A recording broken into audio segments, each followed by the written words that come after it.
It happens in silence. One day, the kindest person you know just walks away.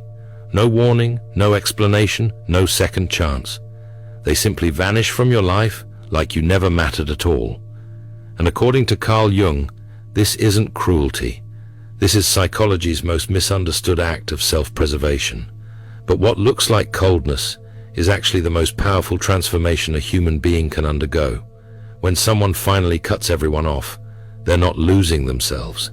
They're finding themselves. And once that switch flips, there's no going back. Jung spent decades studying this exact pattern. He watched patient after patient arrive at the same psychological breaking point. These weren't angry people. These weren't vengeful souls. These were the givers, the helpers, the ones who absorbed everyone else's pain without complaint. Until one day, something inside them snapped. And when Jung looked closer, he discovered this wasn't a breakdown. This was an awakening. The person who cuts everyone off isn't being cruel. They've simply seen the truth about their relationships, and they cannot unsee it. Here's what people don't understand. The person who cuts you off didn't decide this yesterday. They decided this years ago. They just didn't realize it yet. Jung called it the accumulation phase. These individuals spent years observing everything, every broken promise you made, every time you took them for granted, every moment you exploited their kindness. They noticed all of it. They catalogued it.